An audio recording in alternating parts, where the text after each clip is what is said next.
Good evening and welcome, my friends, to another evening inside World of Darkwoods Paranormal. I'm Gabriel Von Graves, and beside me, as always, is my friend and partner in exploration, and one of the most compassionate investigators I've ever had the privilege of working with alongside Raven Knight. Welcome, Raven. Thank you. Tonight's program wasn't originally supposed to look like this. Life has a funny way of changing our plans. Guests sometimes become unavailable, schedules shift, unexpected things happen. But after spending years investigating abandoned buildings, forgotten cemeteries, haunted hotels, lonely country roads, and places where history still seems to whisper through broken walls, I've learned something. Sometimes the story you don't plan to tell becomes one of people's remember the most. Tonight isn't about a famous author. It's not about a psychic. It's not about a demonologist or investigator. Tonight is simply about us. Not because our stories are somehow more important, but because every investigator begins somewhere. Long before there were cameras, long before podcasts, long before microphones and road trips and investigations, there was simply curiosity. There was that moment in life when something happened, something impossible, something completely unexplainable that refused to leave our minds. For some people, it's hearing footsteps in an empty house. For others, it's seeing someone who shouldn't be there. Some experiences dreams that later come true. Others feel a presence standing beside them when no one else is around. Most people never tell those stories, not because they don't happen, but because they're afraid somebody will laugh. Here at Darkwoods Paranormal, we've always believed something different. We believe every experience deserves to be heard, every witness deserves respect, every question deserves consideration. Because the moment we stop asking questions, we stop discovering. Whether you're someone who believes every ghost story you've ever heard, or someone who approaches every claim with healthy skepticism, you're welcomed here at Darkwoods Paranormal because this has never been about proving people's right or proving people wrong. It's about listening, learning, exploring, and perhaps finding a little more wonder in a world that often asks us to ignore it. Tonight, we'll be sharing pieces of our own journey. Some stories you've heard, others never talked about before. We'll talk about what drew us into the world, why we continue investigating, the moments that challenged us and changed us, who we are, the experience that changed, and why, after everything we've witnessed, we still believe that greatest mystery isn't whether ghosts exist. The greatest mystery is how little we truly understand about the world around us. So, whether you're joining us from tonight, thank you. Turn the lights down. Pour yourself your favorite drink. Sit back, relax, leave your expectations at the door, and let's spend the evening together here inside the dark woods. Raven, welcome. Every paranormal investigator has an original story. Not the moment they bought a camera, not the moment they walked into a haunted building. The real beginning happens much earlier. It's the first experience that refuses to make sense. For Gabriel, those moments began as a child. A mysterious woman, a feeling that someone unseen was present, years later discovering that what I remembered seemed remarkably similar to someone I have never been personally contacted with. It was when I was a child. And Raven, you have stories when you're a child as well, correct? I do. Yeah, definitely. Um, I Do you want to mean, go first or do you want me to go first? well, your story is so darn good, Gabriel. I think I have to go first. Oh, you go first. Go Well, ahead. I'm going to change it because we've actually told our stories a couple of times, and my We story have. usually starts with the one with the radio station. Because for me, my story of when I worked in college radio was In Eau actually Claire, right? no, this was in River Falls. I went to school at MooU, everyone called it, um, and MooU, because River Falls is kind of out in the middle of nowhere kind of country. And I went there for journalism. But I tell that story a lot. And that is one of the first paranormal that I can say was a true paranormal event. Um, but I kind of want to change it up a little bit, Gabriel. Are you And gonna I know lie that to us? no, I want to tell you a story that I actually told at UFO Days last year. Oh, When we, yeah. yeah, we told a couple of stories, and one of the stories that I told was from when I Before was you a kid. tell, Hmm. so UFO Days is a carnival, if you will, right? Right behind you, the poster is that's actually one of the first places we were as the speaking guests. Yeah. And since then, we've done, gosh, I can't even keep count how many Well, we've done.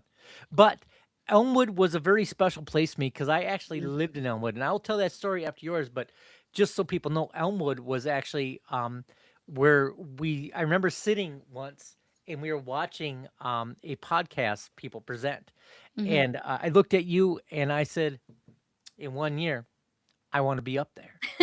1 year later, never. Not only were we up there telling our stories, every seat was filled, which Yeah, it was was. which was Which crazy. I is remember being so nervous, you know? It was yeah. hot, I was sweaty, the Mm, air conditioning in there wasn't working right, and I'm like, "Whoo, Raven, how are we gonna pull this off?" And, it was as natural as the conversation we're having now. You yeah. just sit down and, we sat there and we just talked about who we were and what we did, and everything just flew by, and then all of a sudden, I was in the middle of the audience, we were answering questions. Yeah. It was that simple, but continue with your story. Well, I mean, you said that, but there's a couple Elmwood, things. Wisconsin, by the way, Elmwood, maybe I should mention that Wisconsin, part, yeah. which has an incredible history to it itself because of the fact that there was a police officer that actually said that he saw a UFO, and it was a whole thing. And every year in Elmwood, Wisconsin, they celebrate this incident of the police officer. 1972 is Yeah, when the yeah, incident happened. George, I think, what's his name? George, I want to say, I don't but know, I don't know. Gregory, I think it was. I'm going with the G name. That's what I'm going Yeah, with. I don't we'll quite just call him remember. G-Boy, G the boy. G-Man. He saw a UFO, and now they celebrate it every Well, he year. was a sheriff. And it's an amazing, it really was uh, an interesting story, but it's an amazing thing that they took this incident and then, like, every year they celebrate it. And They every do. year it's like this amazing festival. And Elmwood is just small town. And we've talked about this before on our show, but It's you go down tiny, just a tiny little kind town. of into a valley, but all of a sudden you have no internet. You have nothing. It's just a weird feeling, but not a weird feeling in a bad way either. Right. But I will say, I mean, it was our first speaking arrangement together as Dark Paranormal.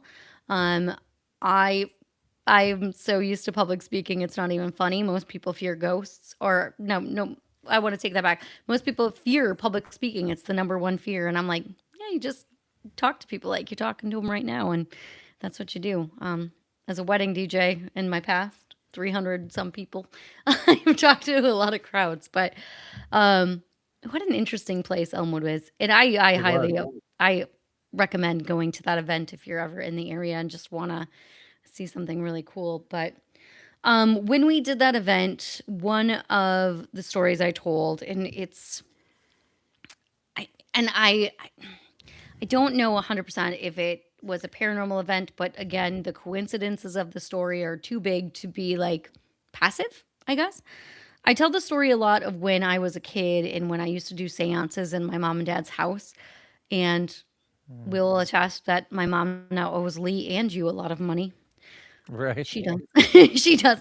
But I tell that story. We used to do seances, and one of my friends and I, when we were kids, we did a seance in my bedroom, and it was after the movie. Well, it was a couple years after the movie The Crow came out, the original Crow with Brandon Lee, who was Bruce Lee's son.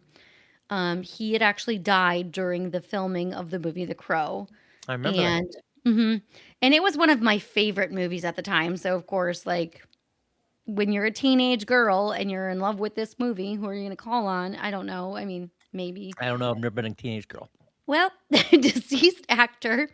Um, so Brandon Lee was the main actor in that movie, and he died during the filming of the movie The Crow. Um, so I decided that that's the person I wanted to connect with. So we tried to call Brandon Lee through as we were doing a séance, and I mean, we had a candle. The candle blew out. It was like, oh no, we're teenage girls, you know. Oh no. And but nothing weird really happened after that. But a couple of mornings later, my dad woke me up to go to school, and so I got up and I started walking out into our kitchen, and all of a sudden I had this, oh hey, but I won't get too excited just yet. All of a sudden I had an intense pain in my stomach, and I literally fell over and fell to the ground, and I was, like when you talk about like sleep paralysis, that's Yeah. what it was like. I literally fell to the ground. I could hear everything going around or on around me. I knew, like, I could hear my dad asking me if I was okay, but I couldn't see anything. Like, I was just out. Um, and after that, I found out that Brandon Lee, the way that Brandon Lee died was he was filming like the death scene, because in the movie The Crow, the main character and his fiance get murdered on Halloween night, and he gets shot. By the And way, joining us, Raven, I our know, I buddy see it. Dave. I see it. I see it. I said I'm suspending my super excitement Just right getting now. situated. Hi, Dave. Hi, I'm trying to get situated, guys. You're Sorry, good. my You're So good. just my continue iPad talking. is Thank not you. working. Oh, that's all right. You're doing fine. Doing So fine. go ahead. So what ended up what I found out eventually was that Brandon Lee, what they did was they took the powder. They tried to be cheap. They bought bullets, real bullets, instead of buying fake bullets when they were filming this movie, and they took the gunpowder out of the bullets, but they missed one. So when they were doing this end scene, or the death scene, they actually shot him with a real bullet, and they shot him in the stomach. And when he fell to the ground, he was still conscious and he could hear everybody, but but people at first thought he was just acting, and they went and ran to him and were like, "Are you okay? Are you okay?" And it was the same thing that I was having happen, years later after the seance, and my dad Right. was saying, "Are you okay?" Um, Coincidence? Possibly, but also really strange because I did not know that he died by getting shot in the stomach. I found this out later, and I just happened to have stomach pain and stuff after we had this seance. I can't necessarily say that this is 100% paranormal, but I say it's a really weird thing to have happened. So, So before we continue more about Elmwood, right? One of my favorite things when it comes to who we are and what we do is meeting special people along the way, because I think the journey is just as important as the destination. yes, it is. And one of those people that I am very, very dear to my heart, very close to, is my friend Dave. Dave is not only a paranormal investigator, a madman when it comes to knowing things about the paranormal. Just crazy, he just knows stuff. And we met him through Chumming with the Spirits. Hmm. Um, Friends of ours. I wish we were tighter than we are, but in the paranormal world, things happen. People go in different directions, and we do cherish the relationship the little that we do get to spend with Chumming with the Spirits. Everybody does their own thing in the paranormal world, and we all kind of choose our own path.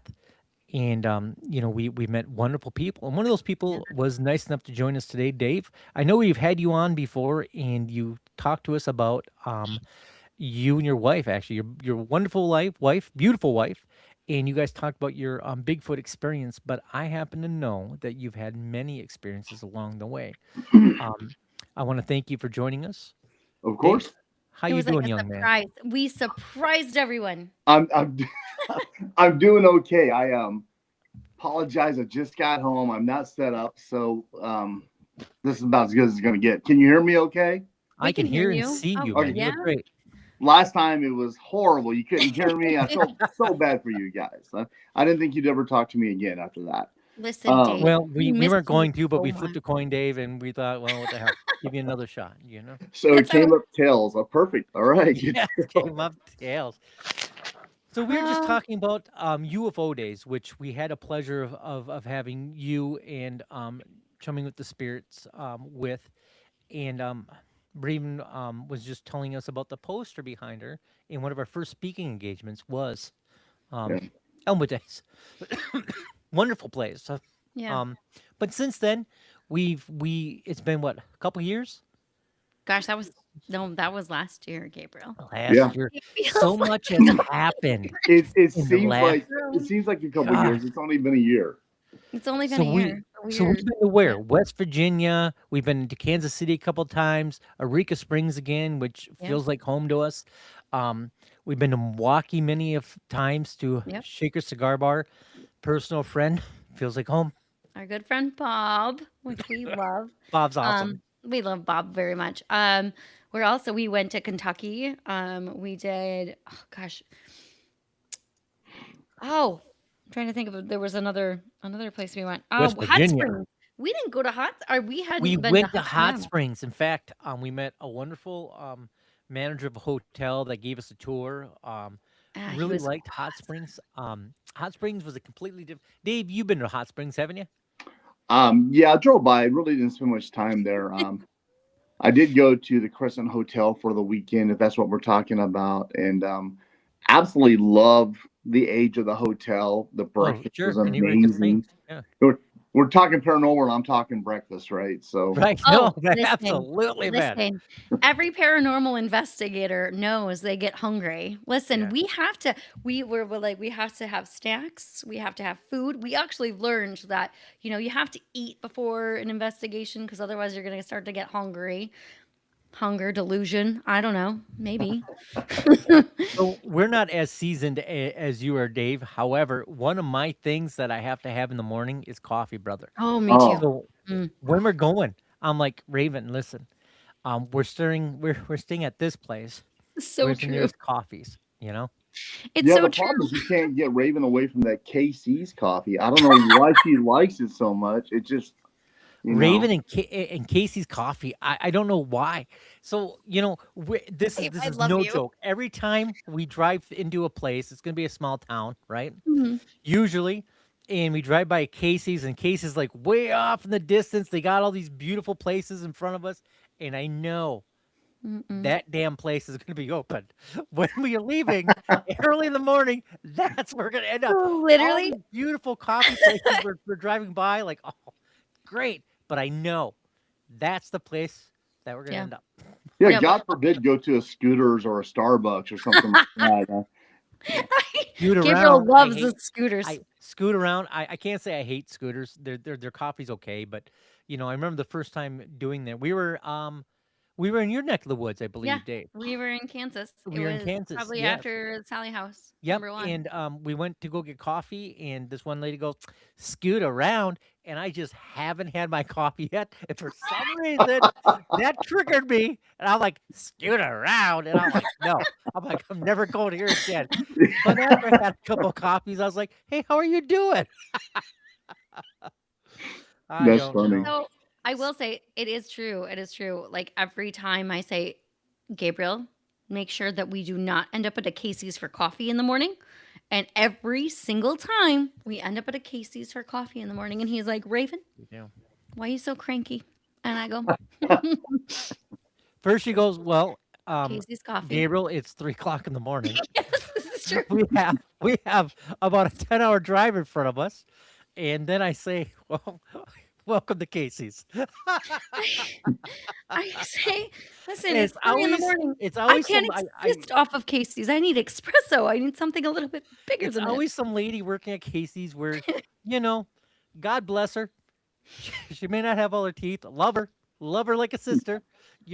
She smells like cigarettes. And she's They're not too. the most happy people that are She's working. At not 3 in very the morning. enthusiastic. I'm Listen, like, "Hey, no good one's morning." happy at 3 in the I was morning.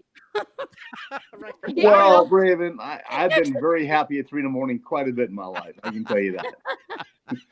Oh, that's if you hadn't gone to bed. That's if you stayed up all night. You're still fine at 3 in the morning. But if you wake up and it's Right. Okay. rerunning. All right. Yeah. So I found out today that my girl Dolly Parton opened her own little travel lodge like the Bucky's is. And I love me a Bucky's. Every time we get in the area, I'm like, gotta stop at Bucky's. In Okay. fact, Okay. I am going to I'm dirty Nashville. looking right now. Okay. I'm going to Nashville on Tuesday, and then I will be going to Atlanta, Georgia, Wednesday, Yeah. Thursday, and Friday. I will be there, I think, Friday night and Saturday night. I'll be spending the night in Louisville, Kentucky, and then I will be coming back to Wisconsin, where hopefully it'll be nice weather. And I plan on stopping at No. Dolly Parton's things No. and a No. Bucky's on the way. No. So, Dave, are you a Bucky man? Do you like Bucky's? I've never been in one. Dave. Well, I'll tell you why. Yeah, please do. My younger son Brandon, who I think you might have met, Yep. married into a family who owns a very big candy / gasoline largest souvenir store in the world out in the Missouri area. Okay. And that is their new competition. So to keep everybody happy, I go there. I do not. Gabriel, look at that. Now you Yeah. can't stop there because it's morally wrong. Well, one must have morals, right? Yes, one must. However, I will be stopping at Bucky's because they have barbecue on the inside. Well, They have all this kind of shopping stuff, and they have like 192,000 pumps. And I walk by and I'm like, look at all these pumps. But me being a tech guy, I actually bought myself a Tesla a while back, and I will be reviewing what it's like to drive 15 hours in an electrical vehicle and stopping at Tesla superchargers. And I'm actually kind of excited for that. A little nervous, Dave, to be quite honest with you. I know me and you went to back and forth a couple times, but electric vehicle.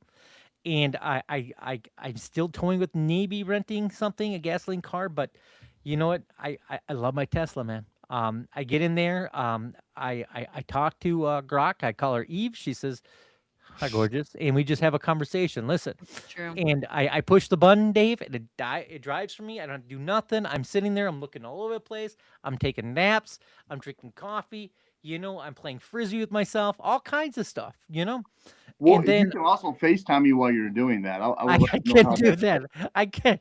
I'll be juggling. Hey, Dave, guess what I'm doing? I'm driving. Yeah, I And I'll do can't the same juggle, thing. but I'll Like, learn hey, what's how. up, gorgeous? How you doing? You can get the same from me. Yeah, right. Sorry. I'll do that. I'll do that. Hey, Dave, it's early in the morning. I'm not quite up. I'm gonna go get coffee. I need some words of wisdom. You're like, hey, Gabriel, you're a gorgeous man. And I'm like, Yeah. you know what? You are absolutely right. I'll do that. While Tomorrow, you two I'll are give you a doing call. that, I'm gonna steal your car and take it to Atlanta. While you two are playing whatever game you're playing over here, I'm taking the car. Nice. Yes. So, Dave, we were talking about where we got our start, and that's Okay. why we invited you on because our first place was Kansas City Paracon. That Right? we met. Yeah, That we met, met, Dave. and I remember some really large guy that was built like the Incredible Hulk comes walking up to me, you know, and I'm like, damn, look at the size of these guys' arms, man. He's just huge, and ended up being one of the nicest people that I absolutely adore, and that was you, my friend, and I thank you so much.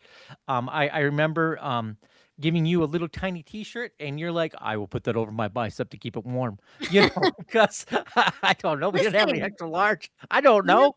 biceps don't need to be kept warm.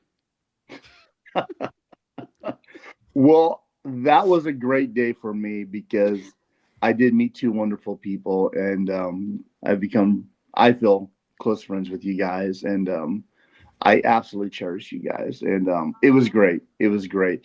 Without getting in trouble with my wife, I got to say I was walking by, Hi, I Liz. saw your booth. It was absolutely immaculate. And then to my left of the booth, I saw a girl standing out there with a plaid skirt on.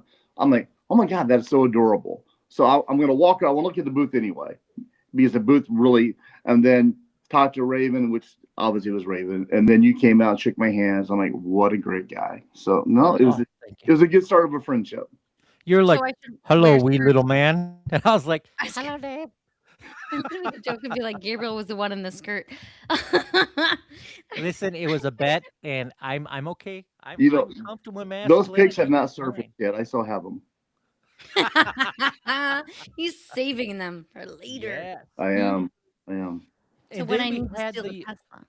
then we I'm had the sorry. chance to actually do some investigations with you Yeah. when you were with Chumming with the Spirits, and we went to the Sally house, Hmm. and I thought that was really cool. And we actually shared a couple special moments at the Sally house when it came to smelling of the Wow. flowers. Do you remember that? Oh Smelling wow. of Yeah. the crotch, Absolutely. the Um, crotch light. Mhm. I thought I've seen it all from doing the Stanley Hotel. By the way, they're letting people do investigations there again. Just FYI. The Um, Stanley Hotel. When are we yeah. going tomorrow? I'm going next week. Well, you're in Atlanta. Oh, yes, Dave. You and Hey, Dave. Dave. Dave, you want to go to the Stanley Hotel with me? No, no, no, Yes. no. He's like, call me. I'm like, Yeah. I'm on my way. Um, I thought I've seen it all. I mean, disembodied voices, full body apparitions. Mhm. My whole childhood being assaulted, if you will, Yeah. by a ghost or something. And then the Stanley Hotel, I saw things I've never seen before in my life at the Sally Hotel. I mean, at the Sally House, excuse me. And That's right. it was with you guys, and Yeah. it was incredible. I mean, if we want to start from the beginning, I mean, Raven doing her pre-interview in the middle of the daytime with a light, a ball of light shooting in front of her, and you came in and said, "Hey, what do you think, OG? What do you think this is? Like a bug?" Because I don't believe in orb. And then looked at it 13 times and like, it's probably not a bug. That's interesting. So I've investigated before. I'm like, okay, I'm a sharp guy. Do the interview again. You have your camera. I'm going to go out, take my millimeter. We'll take a K2 meter, and we're gonna nail this, right? If it happens again, we're gonna have all this data.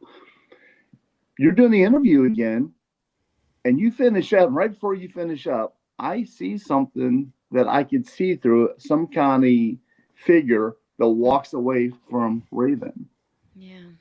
and I was stunned. I mean, I was completely stunned. I'm like, what did I? I'm not going to say nothing. What did I just see? I did not go in a panic alert. And as soon as you got done, you're like, hey, did anyone see? And I was just so happy that you saw it because I don't know if I could, if I would have brought it up, but I've never seen anything like that in my life. That was the first time I saw something transparent with Mhm. shape Mhm. getting away from Raven and Mhm. walking down the side of the house in the middle of the Mhm. daytime. Yeah. It was Well, unbelievable, guys. I've never seen anything like it in my life. I have to so point I out. think what I said is I compared it to like the Predator, where Yeah. it was translucent and you kind of see though when it moves, and it 100 was sitting right next to Ravenite. the whole Yeah, time. But the yeah. whole time I didn't see any of this, which is the craziest thing. So I posted that video of me sitting there just trying to do my like pre-interview thing or whatever, and there's a part where Gable like stops and I'm like, what do you know, I'm like, what are you doing? Like I'm just making a face. And so many people on this or me on the comments were like, oh, it's a bug, oh scary, being all like that. You know how the internet is. But honestly, I'm like, if it was a bug, whatever flew in front of my face, I would have known was a bug. Oh, you're talking about the orb now. Yeah, Yeah, Yeah. I'm back to the orb, yeah. but like I would have known that was a bug. I would have seen a bug fly in front of my face, but I didn't see that. And then when you guys were like, "Okay, let's try this again," and you said that you saw this figure, I was sitting there and doing my thing and I didn't see that either, but both of you saw it with your own eyes, which that was It- the start of that. yeah, That was crazy. crazy. Well, It was first of crazy. all, bugs don't self-illuminate in the middle of the day. So Mhm. Yeah. let's be honest about It, that. it, You it know was it was in what? broad daylight. Yeah, it Absolutely. was broad daylight. Yeah. Yep. So that's debunked. It's not a bug, people. Second thing, I don't like Cairo and I saw. Why didn't we pick up on the K2 meter? Why didn't my millimeter go off? And it was just right out of with you filming. It's right out of camera shot, was it not? Yeah. But to be Yeah. fair, before Yeah. we met up with you guys, when we checked into our VRBO that we were staying at, we met a gentleman that owned the house, and he proclaimed that he was a vampire, right? And Yeah. he asked us, since it was a small area, Atchison, Kansas, right? Small area. He's like, "Hey, what are you guys here for?" And we're like, "Hey, we're here for the Sally House." He's like, "Oh yeah, a lot of people come for the Sally House." And we're like, "We're podcasters, Hmm. paranormal investigators." He goes, "Yeah, I live in a haunted house." And I'm like, Yeah. "Oh, okay." Just assumed he was going to tell us some story like everybody does. And he goes, "Yeah, it's just right next door." He goes, "Do you want to see?" And we're like, Yeah. "Yes." Yeah, You we know, do. so here, two grown adults are going. I left my phone there because I had to charge it. So nobody knew where we were, and we're like, "Yeah, let's go with a strange man into his house and into his basement that he has Yeah, caskets at," because that's that what we seemed did. perfectly fine by us. Yeah, especially Sweet the true man. crime person. No, sweet man. So he took us in his house. He had a live raven. That was cool. You know. Yeah, I Yes, met a raven. I've Um, That seen was really pictures with cool. them. Yeah, that raven sat on my arm. It was yeah, it pretty neat. did. Hmm. And he showed us the tour of his house. He explained that he had a lot of artifacts that were haunted and from other areas. You could definitely feel inside his house that there was a presence. There was a thickness to it. We were standing in front of a door that unlocked itself, literally right in front of us, Oh just wow. literally Yeah, unlocked. yeah. And then he told us a story, a tragic story about his son. And I don't know if we should really get into that too much because No, I mean I mean, he was a wonderful man. yeah. But it was And it was it was a an crazy. interesting It story. was a it was a crazy house. It just had Yeah, that feeling of like somberness. Like it yeah. just it really did. It just yeah. My Took opinion it. is that I thought, because I was getting some crazy millimeter hits in the living room of the Sally house that was going off the charts, up to 300, 399, 499. Just, and I Right. changed the batteries 4 different times before you guys got there. Mm, But I do believe that you brought something with you from that house. I mean, yeah. that's Well, yeah, absolutely. He showed us his basement, which had caskets in it, Yeah. and then he showed us the his attic, which there was this one room, that as soon as you open that door, I mean, it's like Oh, it was heavy. this gust of just thick nastiness just kind of hit you, and as you walked in there, um, it was a very unsettling feeling, at least, um, and I thought it was very interesting. It was very interesting to be in his house. I enjoyed it. I enjoyed meeting him. I hope we get to meet up with him again. But then, we took a tour, and I would say that experienced a little lost time. I would say because time went by really fast, and all of a sudden, boom, we have to get going. yeah, So we were going to go meet our friends, you guys, and that's how we ended up at Sally House. And I do think that whatever we interacted with when we were in that house definitely came with us to the Sally House and Yeah. kind of elevated. And I think the Sally House is known for a little girl, and it's my opinion that the little girl isn't really a little girl. I do think that there are things there that present themselves as what they're not, for curiosity reasons, I suppose. And I do think that there's portals there. But me and you were upstairs, Dave, and you saw a light come from my pocket. And I don't know if you remember that, but I you're do. like, so Who tell could us that story. I was gonna say, who could forget that? Yeah.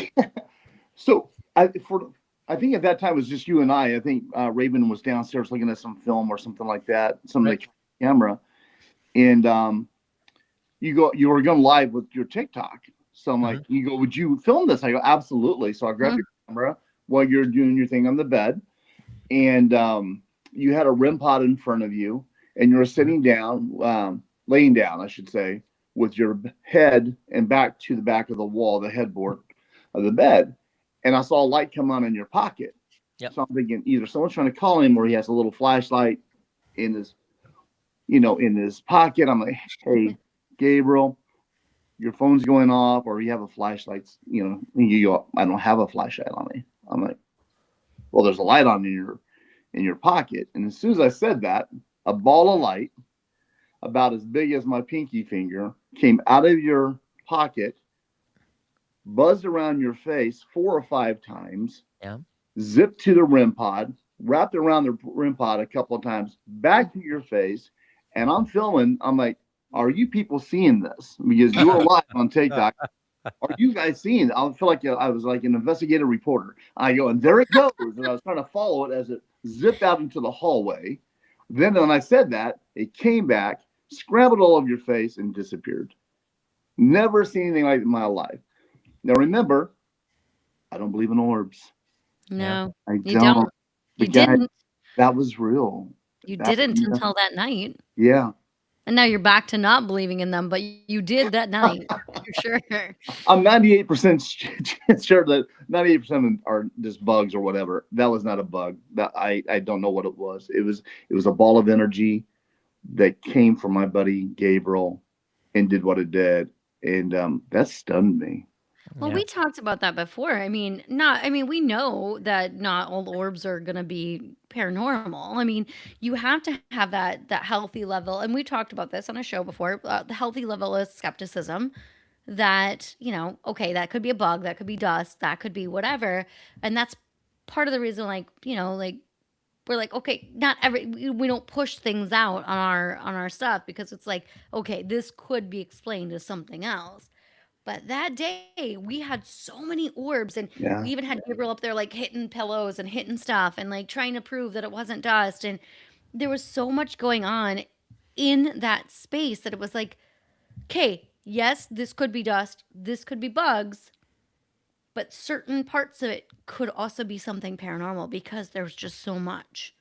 Like the Right. light, I like agree. like the thing when I'm sitting there, like it just seems like, okay, you could try to explain all of it away, but some of it just really wasn't explainable. I agree. It was such an unassuming house when you walk into it. This was a bucket list for Jeremy, JD, if you Yeah. will, with Chumming with the Spirits and Larry. Just so excited about it. Um, really set it up. It was a good time for sure. More activity I've ever experienced in my life. Yeah. I mean, I mean that short of time, right? I think But for us too, though, I mean, it was there, and we talk about it a lot, but I think we talk about it a lot because of the fact that, like, that night that we were all there together, there was so much going on right, in one space. And we know as investigators, like, you could sit for 8 hours and not have anything happen. We've done that. We have done this oh multiple sure, times, but that Sally, that's why we bring it up so much because that first night that we spent at the Sally house, there was so much going on, just like this, like this, like this, Right. that we are like, oh my gosh, this is the most active we've ever seen a place. but do So, you think we were all off a little bit because I don't feel Oh like yes. I was not on alert mode. Yeah. The only thing I got on alert mode is when we were doing the ESSA system oh, thing oh, with Gabriel, but and that was I felt wild. there was no. I don't know. It was just off. Well, And the little S thing you're saying, it was so intense. You actually came and stopped it. He had to You stop remember? it I because did. you Yeah. said I was something saying along some the lines stuff. of, you were saying some stuff, but I think along the lines of like death or Hmm.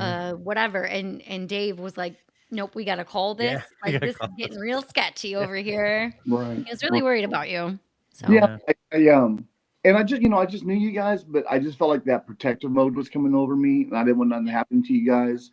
And maybe I overreacted. I don't know, but I didn't like what I was hearing, and I didn't like the stress I felt was coming out of Gabriel, yeah. out of his talking. I'm just like, Well, hey, let's not do this anymore. well, to find out when we watched the video, there was actually a shadow underneath me or behind me, Over and as it you. would grow bigger, yeah, I would start crunching down more. It So was it would, crazy. as we were continuing the session, it would grow, and I would get smaller in a way because it would keep on compressing me. And I remember getting, more and more compressed as I was doing it. So, and then I didn't know that until they came down and showed me the video. They're like, "You got to see this," you Right. know.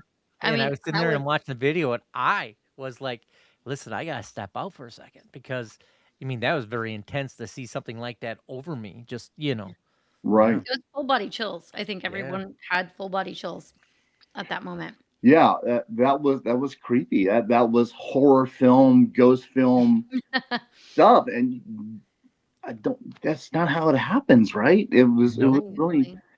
That was the night, guys. It was something else. But as a contrast, the second time we were there, nothing. not a whole lot of anything. No, I agree. I agree with that. But But go ahead. well, I mean, I was gonna, but so we did the Sally House for a second time, and we've talked about that. But one of the places we don't talk about, when all three of us did an investigation at the St. Joseph, Yeah. or sorry, it's called the Glore Psychiatric Yeah. Museum. And I actually was just watching some clips from that the other day where we were in a tunnel. Actually, you two went off in a tunnel together and left Mhm. me to go, okay, well, I'll just go by myself. We were So just you two, wandering around. you two, I just imagine you two with your arms like, Yeah. hooked in together and skipping down a tunnel, and me just going, well, I'll go down this dark tunnel by myself. It's fine. So I went down a different tunnel. Uh, But that's not what happened. We actually were no, that's what skipping happened. and whistling as we were doing it. And I was like, shh, I'm trying to listen. I'm trying to listen. Let me Yeah. communicate with the spirits here. Yeah. Um, but it's funny because that was one of our other investigations we did. And the reason I bring that up is because, like we said, Sally House, the first time, super, super, super active. Second time, nothing. But then Mhm. at the Glore Psychiatric, it was like there were some interesting things that happened. So I don't know if you remember any of this investigation, Dave, but we were down at the end of the tunnel, you and I were, and I'd asked a question. I don't even know what the question was, to be honest. And the battery on the camera I was using just literally just died. Just Mhm. died. And so we had like little bits of things like that, like just died. Right. Um, and then when Gabriel showed up, like we were walking, we heard some noises, but we didn't know what they were. We couldn't ever decipher what those things were. We didn't get any EVPs or anything like that. But it was a completely different investigation. But we had little bits of things that happened. No, I agree, but I think we were really picking that apart because of what we've gone through already before investigating together. We're like, on a scale of 1 to 10, compared to what we've seen before, that's a Right. one. Yeah, So maybe it's something, but we can't say it is, right? But I think that's healthy. I think that's what makes good investigators. I know a lot of people that say I'm a skeptic, but as soon as they hear a door creak or the wind blow, it's yeah, hard. I'm like, yeah, pull back, But those people are passionate. They're I call them romantic paranormal, because they just want it so bad. yeah. Well, So we, do we you? started off the program talking about the beginnings, and Yeah. Raven was sharing her story, and I don't know if you've heard this one, Dave. I think you might, but when I was a child, I was always scared to sleep, and I still as an adult, my nights are never peaceful. I get woken up a lot, and I wake up at 3 o'clock in the morning. Always, just do. Always have been, and except when I lived in a houseboat, but we'll get into that later. As a child, I remember being scared and hating to go to bed, and I'd put a cover over my head when I was in my bed, and I would see figures, and I would hear things kind of whispering, and they were whispering to me. Yeah, I remember I would open my eyes and I'd see, like, when we were in school back in the day, you get those little tiny pictures of yourself, and you trade them with your friends. I would see my wall would be plastered full of these images of these people, and they'd be looking at me, and I was just a little kid. I didn't know what to think of it, right? And I'd be very scared. And as time went on, my closet door would creak and would open us little bit by little bit by little bit, and it scared me. But it happened in such a sequence that I kind of got used to it from opening up. And then a little bit by little bit, this hand would come from the other side of the door, and and then all of a sudden there was a figure there, and of course it scared me, but time after time you kind of get used to it. I'm a young child, and then before long, this lady that would come from the closet would sit on the foot of my bed and rub my thigh in a very comforting, motherly way, and that would soothe me because she knew how I felt. She wasn't there to scare me, but to soothe me, and her being there was comforting to me were all the other distractions that I would see and feel as a young child in that house. They would kind of subside a little bit because she made everything feel better. And I remember I'd wake up and I'd feel comforted and I'd feel rested. It was still I'd get up at 3 o'clock or 5 o'clock in the morning, and my closet door would be closed, and I always woke up with this sense that I was watched over. Mm. And fast forward to adulthood, I was at my mom's house and we were going through an old picture album, and I ran across that old lady that came from my closet, and she had long silver hair, and I remember her fingernails and all her jewelry, and that ended up being my mom's grandma, which I've never met, but she grew up in that house, the same house I grew up in. So that's kind of how we were talking about our beginnings, That's amazing. and That is yeah, so amazing. Yeah. right, So but Dave, that being yeah, said, Dave, I yeah, mean, Dave. I told mine. I actually changed. I told a different story today. And then Gabriel, with your story, Dave, what is yours? Gosh, well, my very first thing, I get emotional about this a little bit, so I'm going to try to be tough here.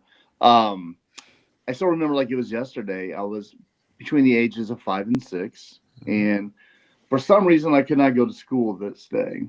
I don't know if I wasn't feeling good or didn't have school or what the deal was, but I stayed home. And my sister comes in my room and she goes, "Hey, don't play with my Barbies." I'm like, "Why would I play with your Barbies?" Because back then GI Joes, the big 12-inch GI was a thing, and I had robots and astronauts. Mhm. I had cool toys. I'm like, "What is wrong with you?" So she leaves, and then I'm like, "Wait a minute, she has Barbies." So I go grab them because, and I take the clothes off because I'm a perverted little fella, and I don't know, but I did, and I was playing with my GI Joes with the Barbies, not knowing what I was doing. But I was in my room by myself, and I had a closet that was a double doored closet, and the door slid both ways or one way, where you can leave the space open or close it completely. And both doors were pulled over to the right. I do remember that, and it got just really weird, like someone is watching me, Mm. and I just had that funny feeling. So here I am in the middle of my room playing with naked Barbie dolls with my GI Joes, and I look up. There's a little girl in my closet with a brown dress with a white truffle shirt underneath it, short brown hair, watching me. I don't know what a ghost is. I'm 5 or 6 years old. I'm Yeah. thinking, I just got busted playing with naked Barbie dolls. So I was completely embarrassed. I really was. Oh my gosh. And I started talking to her, and I put my head down in shame because she was not responding to me. So I was so ashamed of myself from being caught doing something I wasn't supposed to be doing in the first place, and Mm. then being, a 5-year-old with naked Barbies. Um, and I just put my head down in shame because she was not responding to me. And finally, I looked my head up, and she was gone. Now,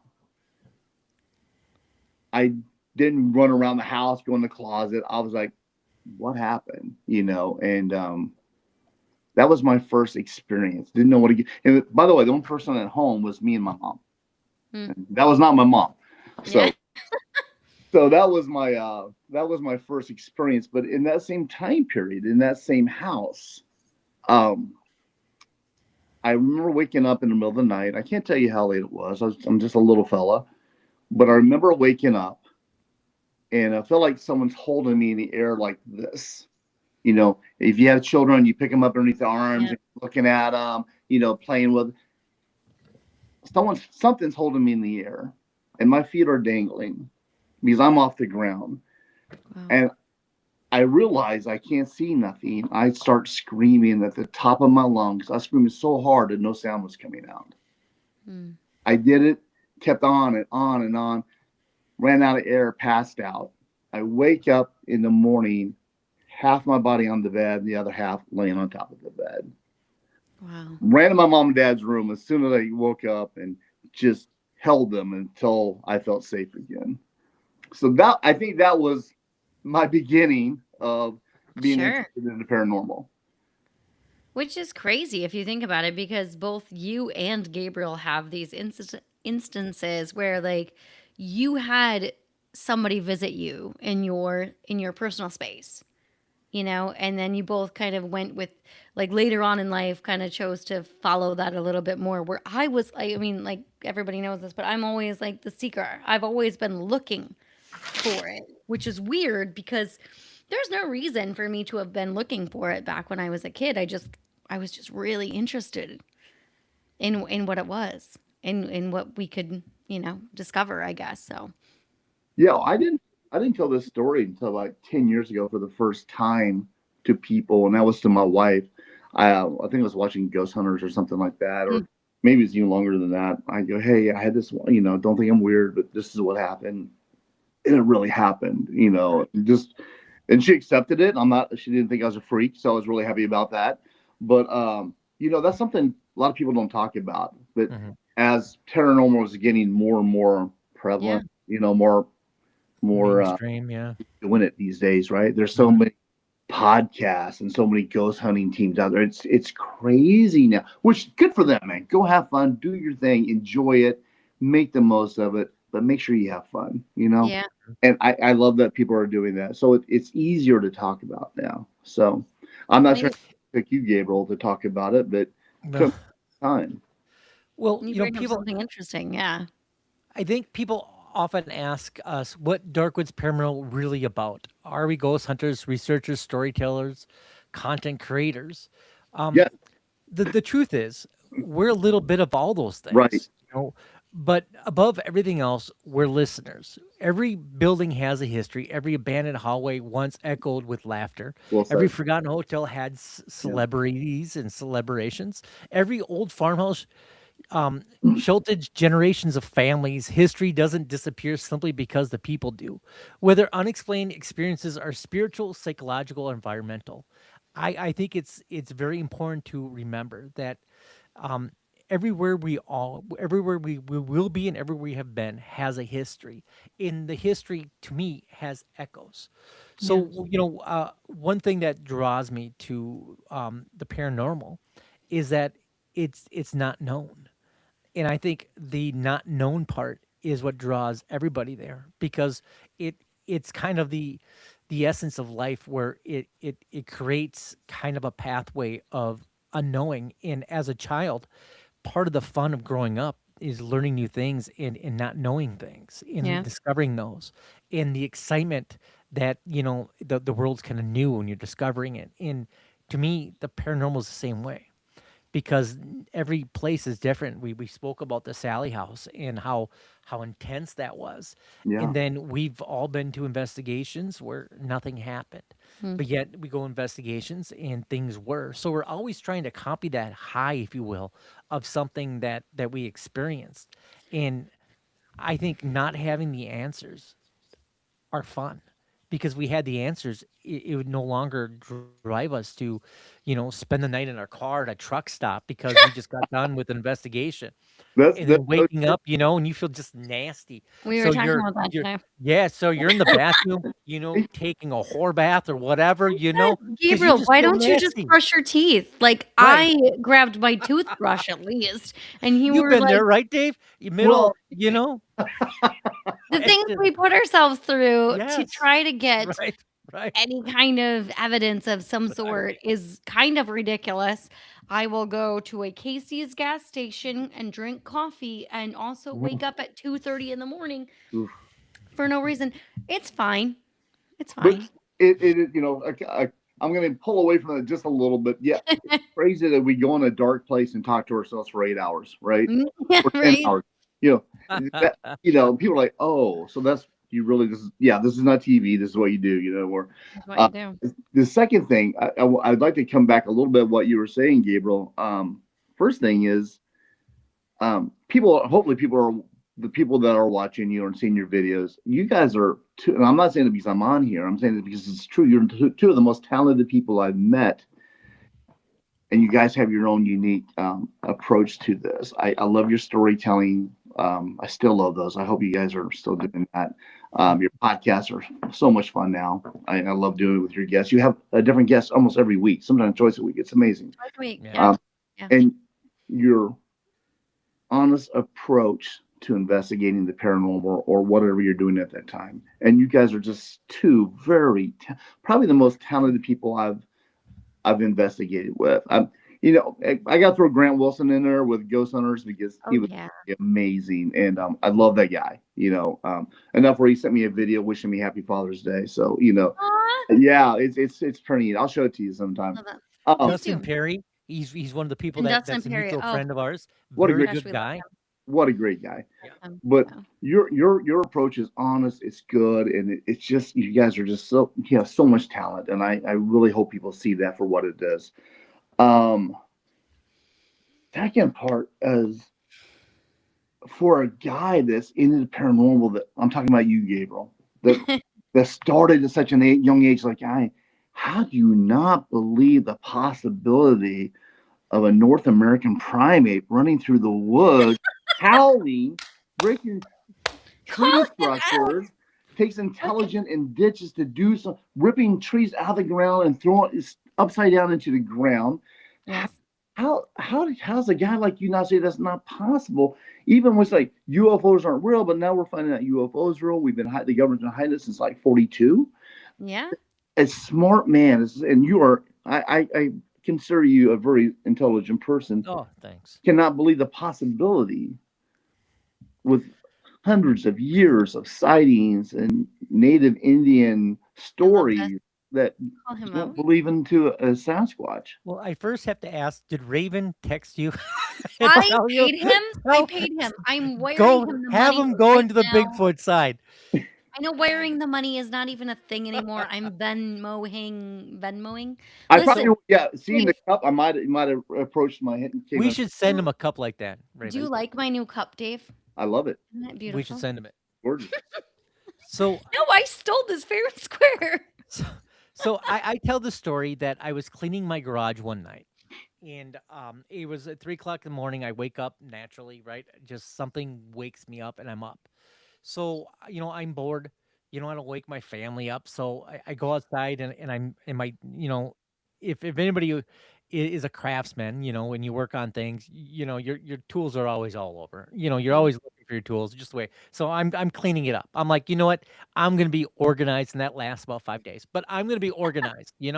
So I'm outside, or I'm in my garage, it's attached garage, and the windows are open because it's summer, it's hot, and I'm going through my tools and trying to set. All of a sudden, I hear a goat.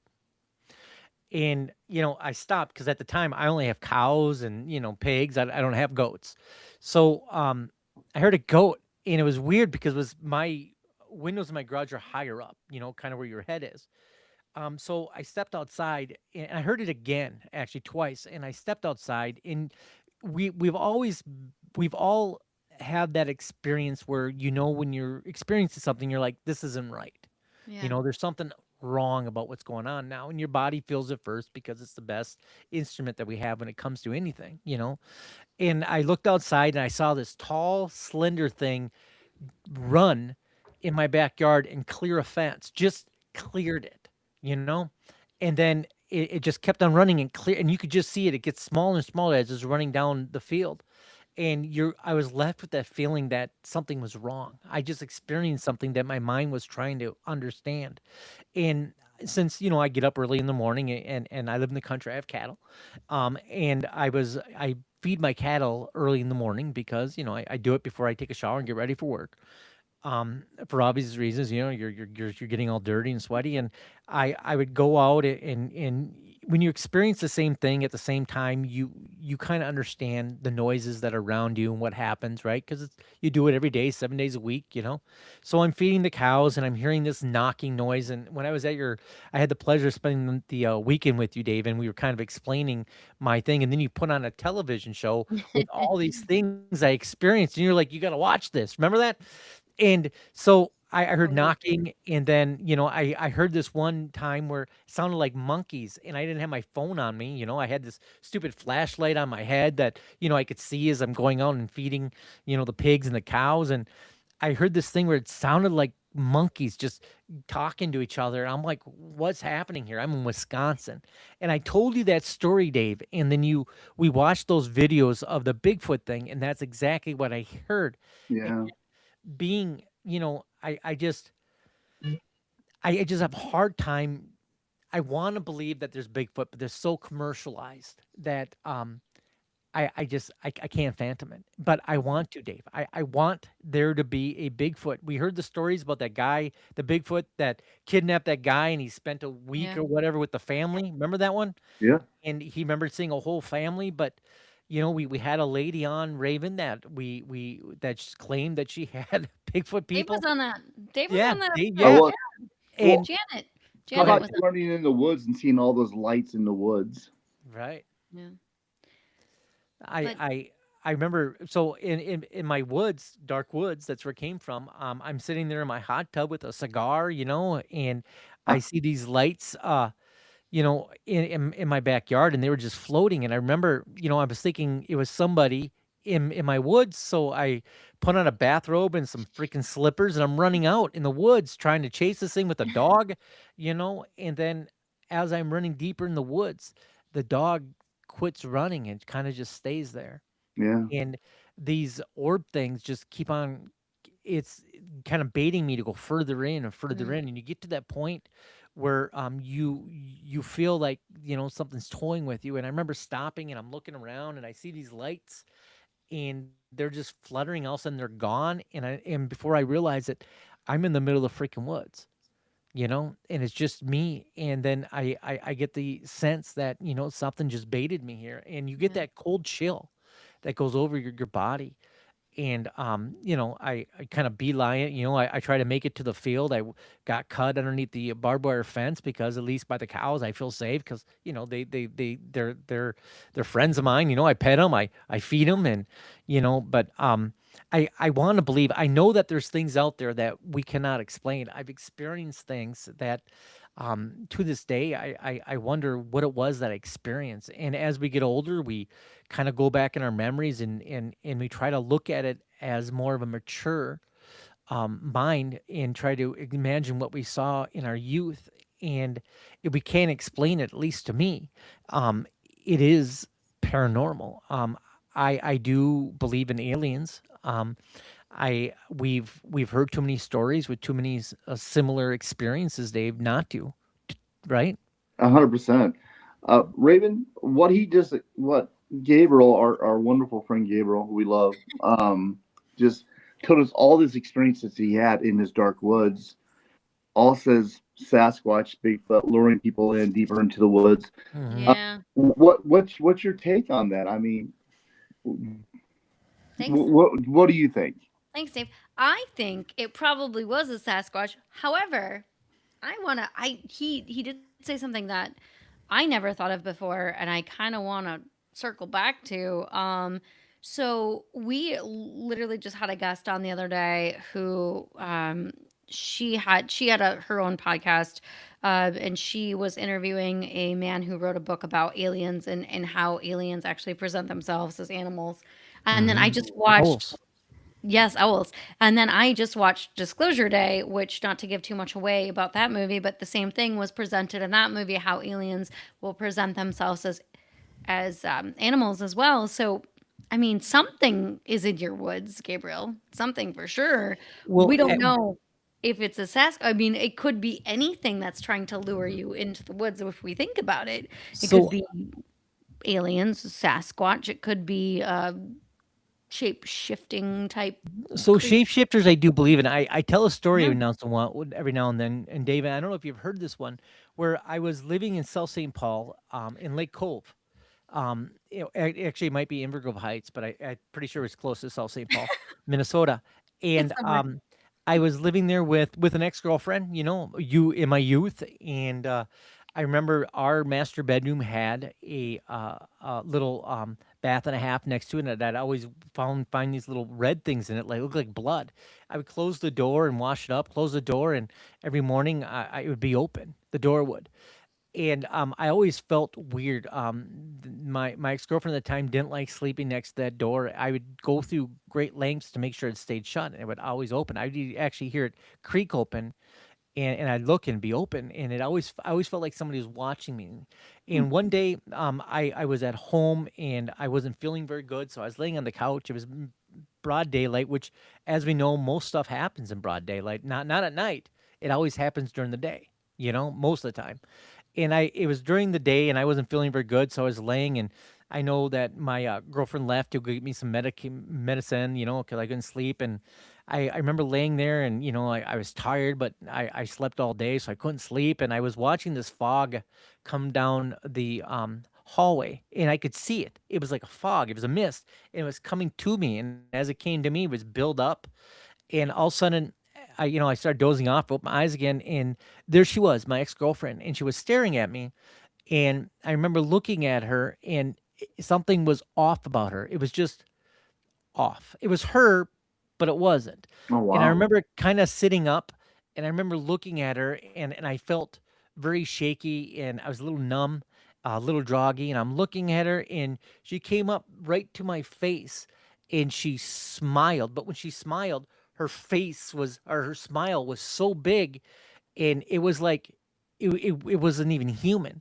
And I remember I was so startled that I bounced back into the couch, and I broke one of our we had a mirror behind our couch, and I broke it because I swung back so quick, and all of a sudden this form shifted a little bit, and it went back into a mist, and then kind of went down the hallway again, and I was so startled, and all of a sudden the door opened from the apartment, and it was my ex-girlfriend. She walked in, and she looked at me, and I was just covered with sweat, and I was trying to figure out what I just saw. And ever since then, when we were in that apartment, I told her about that experience, and we talked a little bit, and she had similar experiences. So I do think things are out there, and they're trying to lure you. I do think that coming close to me was she was trying to lure me to kind of come closer to her. So I've experienced that. I think a lot of people have. I think a lot of people have the same kind of similar circumstances that I just explained. What do you think, Dave? That's to me, that's absolutely terrifying. It I'm was I was scared to death, man. Scared to death. We actually ended up moving out of that apartment a couple months later because I was so scared. 100%. I would have too. Yeah. Yeah, that's I don't know what that was. I don't know if you can say that as shape shifting. One thing is shapeshifters. I'm thinking like a native Indian medicine man that changes shape. Wendigo, The appearance of animals and stuff like that. right? What you're describing to me just sounds really, I don't want to say demonic, but man, it really like a very strong spirit trying to get you away, trying to make Mhm. you, trying to, and I'm not going to say it was demonic, but there's, if it's old enough and it's powerful enough, it can do stuff like that. And I think you had a really malevolent ghost Mhm. A trying little to bit. Yeah. get you to leave Yeah. in It the was Yeah. sort crazy. relationship, and it probably did. Because I But I It don't will think did. say, you dated a I girl like mean, your smile that wide. I mean, it was but I when mean, it if smiled, you're, it I mean, literally went like this. I mean, it was yeah, huge. I've never seen anything like that before. whether it was her or not, she's got to go. have you seen the movie Smile? Because that's what they look like you You got, like no, I in the seen movie that. You're Smile. gone. Yeah, see, yeah, No, no. yeah. What's your Um, sister doing? Kind of thing. but I don't know. I don't. Gabriel is a beacon for these kinds of things. I Apparently, I he's been agree. flagged by some of the paranormal stuff, and it just finds him, and whatever it is, it finds him. We will say his backyard probably does have at least one Sasquatch living in it, but he will never admit it. I might need to go there and find it. Well, I'll bite the bullet. I'll admit it for him. I Yes. do think, Gabriel, that you do have some kind of gift where you're able to communicate, but you just never have sought that out, and that you're kind of a beacon, and that things come to you. Well, I also tell a story, and I don't know if you guys have heard this one too many times. I used to have a cleaning company back in my youth when I lived on a houseboat for many years in Minnesota, right off the Mississippi. Loved it. I definitely recommend it to anybody. Living in a houseboat was always a dream of mine, and I was fortunate enough to be able to live in a houseboat for about 9 years. And one of the experiences I had, I get up early for work. I wake up at 3 o'clock anyways. I always have, except on a boat. I always felt better. I always was able to sleep a little longer. But my internal clock says it's time to get up, and I get up and I'd go to this place in Hastings, Minnesota, and I'd clean this bar. Is one of the accounts that I had. And this bar was always a little off. You walked in and it just always felt heavy. There's always a presence there. It was an old building. And one day I was mopping the floors, and I would, my process, it was always the same process. I'm very methodical on when I would do things. They always have a pattern to them. So I would pull all chairs away from the bar, mop the bar, clean the rail, put it back, right? And I was doing that, and I mopped everything. I put it back, and I was mopping the floor, and all of a sudden I looked down, and there was these cat paws, you know, it's prints in this nicely wet floor. And I remember looking around, and right right down kind of by the corner of a wall, there was a cat, and it was looking at me, but the face was different. My mind was telling me that I was seeing a cat, but I knew I wasn't seeing a cat. Mm. My mind was trying to protect me from something because I remember being scared, and I think the mind creates images to comfort you, so you don't lose your crap. And I remember looking at this cat and knowing that I'm seeing a cat, but I'm not really seeing it. There's something there that's behind the cat that my mind's not letting me see because I'm so scared at this point.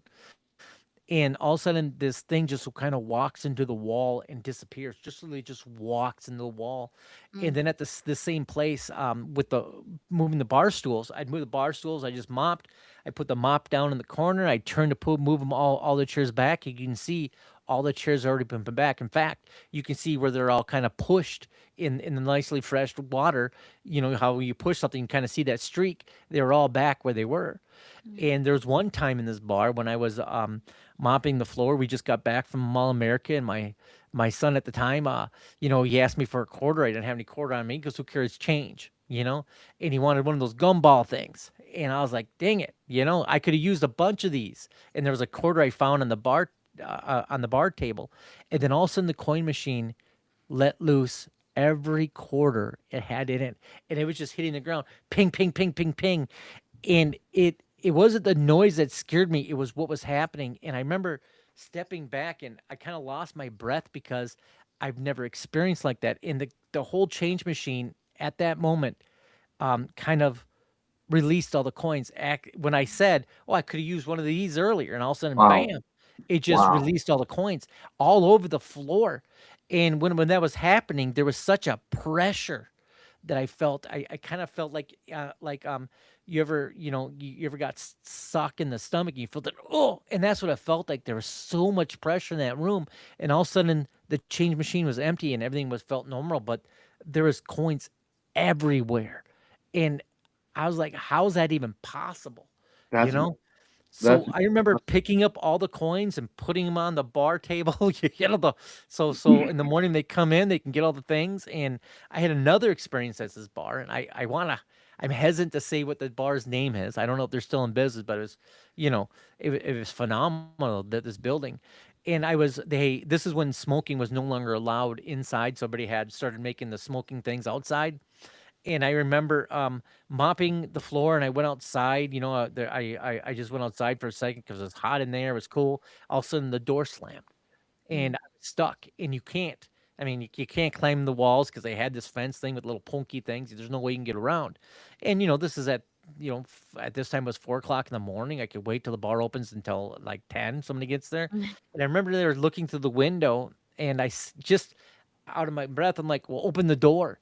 And all of a sudden, the door opened, and the door opened with such a pressure that I could felt this whoosh of wind, and all of a sudden the door is open, and I wanted to go inside because that's the only way we could do to get outside. I didn't want to stay in the locked area, and, and just little things like that happened at that bar, that just got me more and more curious of the paranormal. In fact, they had this great big huge jukebox that was really loud, and when you open the bar, you'd have to go through the door, that you get into the bar, and you had to go kind of down where the bar is to get to set up the alarm. And I was always that always area always scared me because it was pitch black. You had some light coming from some of the neon signs, and then I remember I opened the door, and you have about 30 seconds. I open the door and I hear the alarm ticking, and I have to go get it. All of a sudden, I stepped inside the bar and the radio just went off, bam, loud Mm. as hell. And I remember I'm scared again. I'm like, damn it, because I used to always dread coming to this bar. I would wake up and I'm like, God, I do it 7 days a week, and I'd wake up and I remember sitting at the foot of my bed on the boat, and I'm like, I gotta go clean the bar. And in some days it wasn't. Some days it was as peaceful can be. But those days that it wasn't, that kind of when I think of the paranormal, um, it's never to me, when something's haunted when you go and you experience the same thing over and over, and sometimes it's just different. And Mhm. sometimes it's not. And it's those different times that remind me that that's that's the essence of paranormal, because it's not always there, or it's not always shows itself, because it takes a lot of energy to create these substance and these things to happen. And I don't know why these things happen to me. It scares the hell out of me, Mm. and I try to avoid them at all costs. But with all three of us, when we hang out, just sometimes things happen. Right. No, that's. Thank you for sharing that. That's awesome. That was I love crazy. that. But I think maybe it is haunted, but maybe it's because you're attracting so much. I think I don't know if you ever talked to a psychic to see if you have that ability or not, I but have not. I think that might, just for your own curiosity, just why does this keep happening to me? You know, and can I shut this off, or even if you want to or not? Because Well, I think everybody has a certain amount of things that I agree. happen to them, I agree.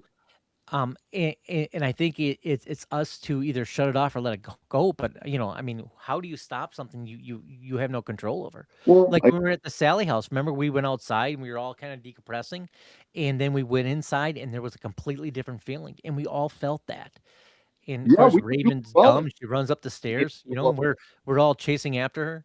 yes, Raven making us go upstairs when we didn't want to go to upstairs. No. Remember that? I didn't say you had to follow me. I don't think I we was could like, have. "Listen, I'm going." I didn't even pay attention to whether you 2 were following me or not. I was like, "Oh, well, I'm going up the I don't. stairs."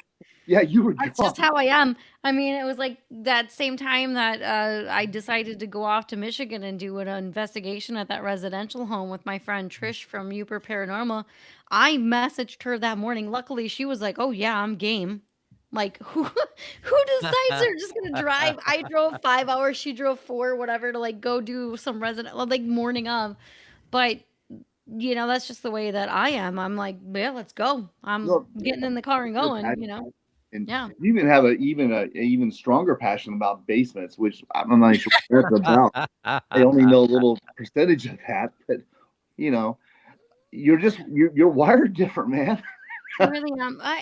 But I also am drawn like I wouldn't say that I'm ever like Gabriel in any way, but like I will be like, "Oh, I want to go in this corner over here and that's where I'm going to go." Like that's what I do. When we did the investigation at Shakers, I just remember going, I really just want to sit in this closet, this random closet. That's where I want to go. I didn't get anything in that closet, but that's where I was drawn to. And so, like, I'm like, you guys all do your thing over here. I'm going to go over here. Yeah. I think you got to trust yourself when you're doing an investigation in places like that. Trust your own instincts, right? Because sometimes it pays off. And sometimes, technically in life, you need to just trust your own instincts too. I always second guess myself. So It's no, always that flight or flight. And I'm like, let's go to where the fight or flight should be. Let's go into the dangerous basement of the random guy we just met. Like, let's do that. That seems great. it's only a fine idea. Fine. Yeah. Yeah. Yeah. Well, Yeah. personally, I'm looking forward to being able to do some more investigations with you guys. I know we want to put things on the books, and I do definitely think that we need to get together and do some more investigations, and I'm even willing to sit in Michigan's beautiful wilderness and look for Bigfoot. I guess it's a hot spot right now in that area. I'm willing to come up to Michigan. I'm willing to come Let's up do to it. Wisconsin, guys. Let's do this. I mean, it's just Everybody knows it's such a blessing, and it's so fun I'm to be going. with like-minded people. So I truly love that, and we're always in a no judgmental. I mean, we can say something. There's Absolutely. no judgment. I love that. Yeah. Well, what Everybody you may knows I'm not ready. I'm going. So wherever you guys say, I'm in my car and I'm on my way. what you may not know, Dave, is that we're also proudly partners with Dark Realm TV, bringing conversations like these to audience who enjoy mystery, history, and the unexplained. You ever watch Dark Realm TV? I haven't, but He's man, starting we're tomorrow. talking about it. It's gonna happen. Well, there has never been a greater community of investigators, historians, researchers, authors, and curious minds that make up Dark Realm TV, and you can find them on Roku or Fire Stick. Isn't that correct? That's right. That's And fantastic. we're honored to be a part of that small community. Oh, I love that. Yes. Yeah. Yeah. Well, when we're done here, please give me some information. I'm gonna start doing that. Also, the best hot sauce ever So is the 3 J I have sauce. a complaint once again about their hot sauce, Dave. I don't know if you saw my thing on TikTok, but they gave us jars to Like a sample, and I loved regular it. sized hot Yes, sauce bottle, you mean? yes, That's Like kind and what? of and I opened it up and it was empty right away. Mm, And yeah. then my complaint is their bottles are too small, Dave. You see, because you just continue using it and it's gone, man. It is so good. I was putting on eggs and my cheesy weenies. It was just really good stuff. Man. What? I There's love it. nothing wrong Who with cheesy weenies. says No, no, not at all. you're just trying to make this a clip and it's gonna be a clip. It's going on the TikTok. And I said the The TikTok. cheesy weenies. Yes, Cheesy Oh, and this weenies. okay. whole thing. This whole thing. Well, also for me, one of the greatest parts of doing this show isn't investigation. It's all of you, our listeners and our friends like you, Dave. Night after night, people write us with stories they've carried for decades, and they watch us and they ask questions, and just meeting the people on our episodes and just on our journeys through America. We've been all kinds of places, Dave, and a lot of not as many places as you've gone, but we're trying to catch up, sir. And we've been to West Virginia, was wonderful. Yeah. Um, Kentucky is one of my favorites. Um, I like Pigeon Forge. I do. I love that area. I'm going to go to Georgia. I'll be in I hate you. Tennessee again. I have not And been to Georgia yet.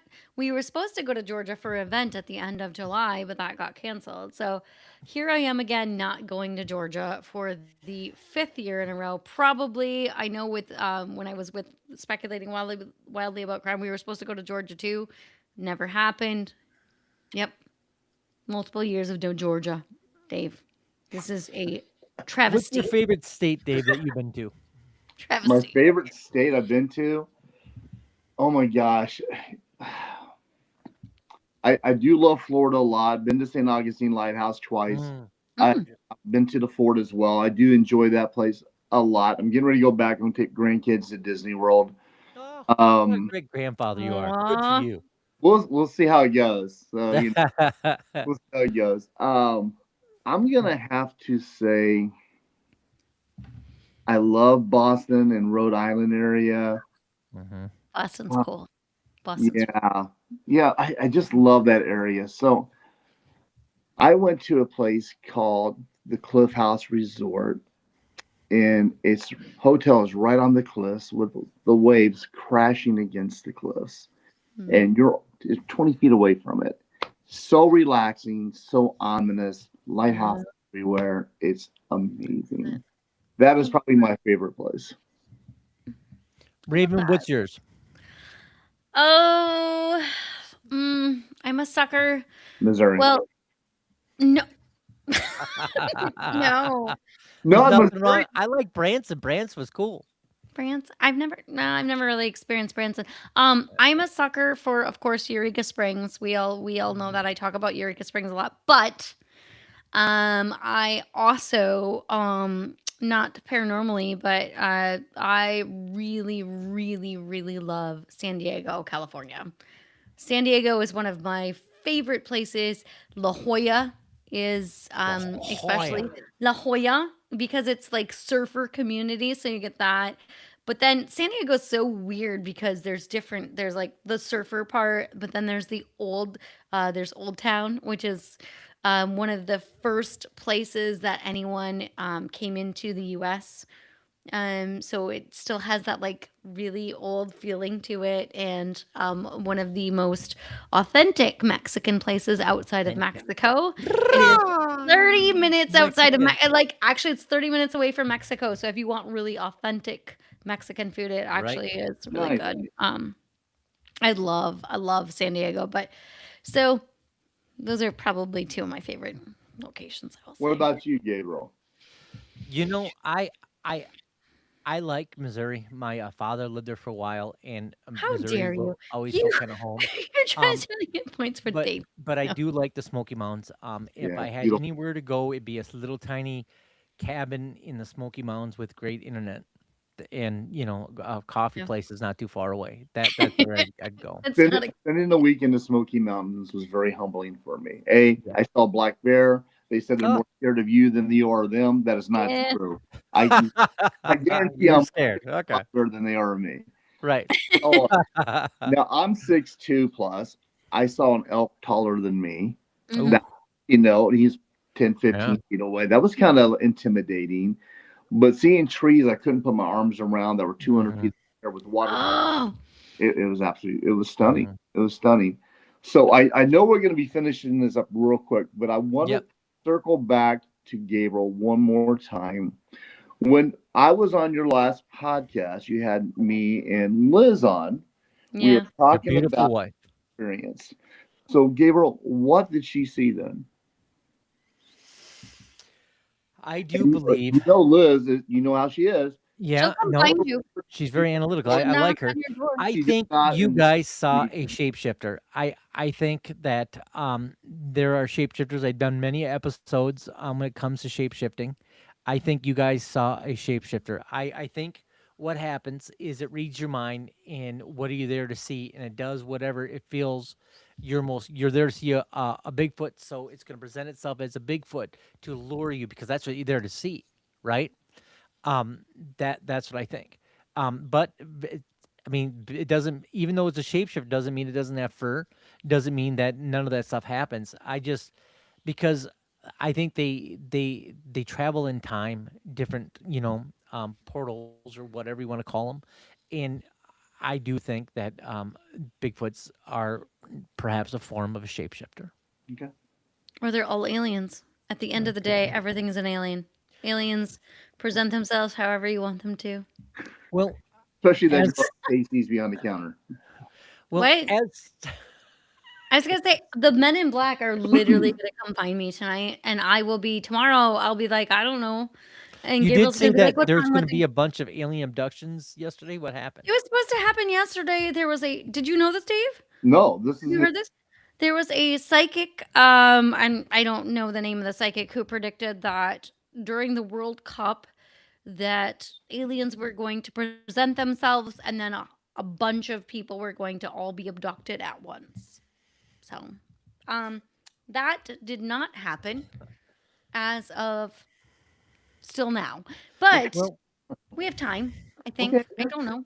All right. well, as tonight comes to an end, I want to thank our good friend Dave for hopping on and having a very casual conversation about paranormal and us and the friendships that we get to build along the way.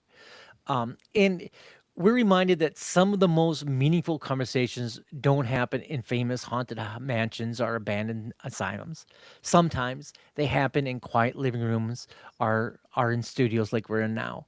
Sometimes around a campfire, sometimes between lifelong friends, and sometimes they happen with thousands of people watching from around the world, all connected by one simple idea that there is still mystery left in the world where you're experiencing something extraordinary or you're simply curious enough to listen. Thank you for joining us. Hmm. Thank you for sharing your stories, and thank you for keeping an open mind. Here at Darkwoods Paranormal, We're never claimed to have all the answers. In fact, the longer we've done this, the more we've realized just how many questions remain. Perhaps that's the greatest lesson of it all. The unknown isn't something to be feared, it's something to approach with humility and respect and a willingness to learn. A heartfelt thank you for everyone that supports Darkwoods Paranormal, to our incredible community, and to our partners at Dark Realm TV for helping bring these conversations to audiences everywhere. And also a special thank you to our friends that we met along the way, like you, Dave. We also extend our gratitude to Unbox Media LLC, the creator force behind the programming. From podcast production and media development to business consulting and storytelling, Unbox Media was founded with one simple belief: every person, every business, and every community has a story worth telling. If you have a location with a history that deserves to be explored, or if you're experiencing something you'd simply can't explain, we'd love to hear from you. Your story, you could become part of the future journey here at Darkwoods Paranormal. So please reach out to us at darkwoodsparanormal.com. Isn't that right, Raven? That's right. Until our paths cross again, I, of course, am your humble host, Gabriel Von Graves, and alongside me, Raven Knight, and our good friend, Dave. We thank you for walking this road with us. Stay curious, stay respectful, keep your eyes open, because sometimes the greatest discoveries aren't found in darkness. They're found in the questions we're brave enough to ask. Good night, and we'll see you again. Thank you very much for joining us.